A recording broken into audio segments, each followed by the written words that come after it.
बिस्मिल्लाहिर्रहमानिर्रहीम। अस्सलाम वालेकुम नाज़रीन। हज़रत अब्दुल्लाह इब्न मुबारक रहमतुल्लाह अल्लाह अलैह फरमाते हैं कि एक मरतबा मुक्का मौज़मा में शदीद कहत पड़ा लोग नमाज इस्तिस्क़ा के लिए मैदान इरफात में जमा होते रहे, लेकिन किसी तरह कहत के आसार कम ना हुए। बराबर एक हफ्ता इसी तरह गुजर गया।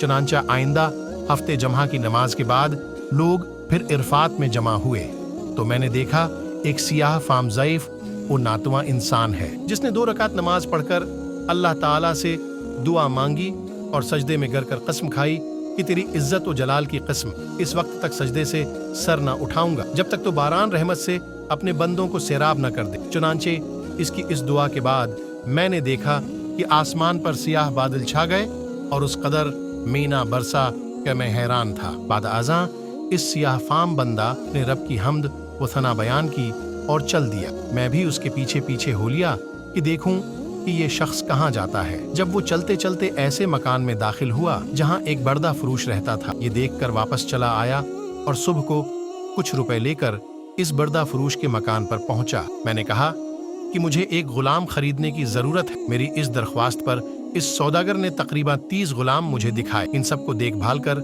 मैंने कहा, उनके अलावा और भी कोई गुलाम है? उसने जवाब दिया, हाँ, एक मनहूस सा गुलाम और है जो किसी से बात नहीं करता। मैंने कहा, उसे भी दिखा दो। तो सौदागर इसी गुलाम को ले आया जिसको मैं देख चुका था कि उसकी दुआ से अल्लाह ने बारान रहमत की थी। मैंने सौदागर से दरियाफत किया कि तुमने उसको किस कीमत पर खरीदा है। सौदागर कहने लगा कि खरीदा तो है मैंने 20 अशरफियों का, मगर आपको सिर्फ 10 ही अशरफी का दे दूंगा।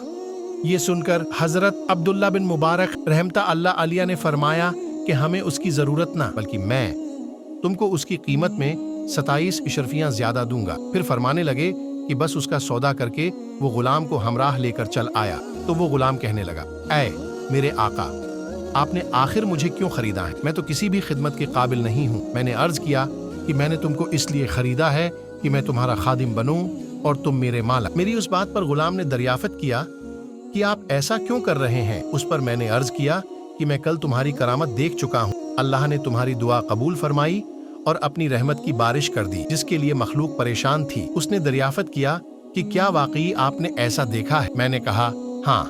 उसके बाद उसने दरियाफ्त किया कि क्या आप मुझे आज़ाद करते हैं? मीन ने कहा कि तो अल्लाह के वास्ते आज़ाद हियाज के बाद मैंने एक गैबी आवाज़ सुनी कि ए बिन मुबारक, तुझे बशारत हो, अल्लाह ताला ने तेरी मगफिरत फरमा दी। बाद इज़ा इस गुलाम ने कामिल वजू करके 2 रकात नमाज पढ़ी और कहा कि इस छोटे आका की आज़ादी पर तो अल्लाह का शुक्र है, मगर अल्लाह तबारक व तआला के आज़ाद करने पर उसका शुक्र किस तरह अदा करूं?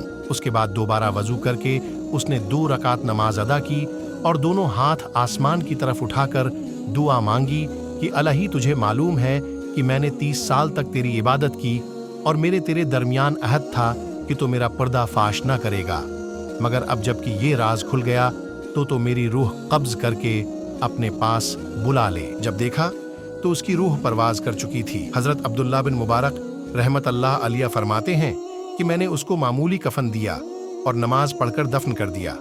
बस जब मैं सोया तो क्या देखता हूँ, 2 खूबसूरत बुजुर्ग अमदा सा लिबास पहने हुए। इनमें से एक साहब ने मुझसे फरमाया, ए इब्न मुबारक, क्या तुझे अल्लाह ताला से शर्म नहीं आती? और ये कहकर जब वो चले तो मैंने दरियाफत किया, आप कौन हैं? तो उन्होंने फरमाया कि मैं मोहम्मद रसूल अल्लाह हूँ और ये मेरे पास हजरत इब्राहीम अलैहि अस्सलाम है। आखिर मैंने दरियाफत किया कि मैं अल्लाह से किस तरह नहीं शर्माया, हालांकि कसरत से नमाज पढ़ता हूँ। पर उन्होंने अरशाद फरमाया कि आज औलिया अल्लाह में से एक वली की वफात हुई और तुमने उसको अच्छा कफन नहीं दिया। चनांचा जब सुबह हुई तो मैंने उस गुलाम की कब्र खुलवाई और खलवा कर नहायत अमदा और नफीस कफन पहनाया और दोबारा नमाज जनाजा अदा करके दफन कर दिया। अल्लाह ताला उस पर रहम फरमाए, आमीन। बाहवाला हकायतों का गिलदस्ता हमें ये सब मिलता है कि सच है, अल्लाह ताला अपने मतिया और फरमान बरदारों की खुद इज्जत बढ़ा देता है जो अपने आप को अल्लाह के लिए फना कर देता है। अल्लाह ताला दुनिया को खुद इसके आगे झुका देता है। दुआ है कि अल्लाह ताला हम सबको भी नेक बनने की तौफीक अता फरमाए। आमीन। मिलते हैं अगली वीडियो में, तब तक के लिए अल्लाह हाफिज।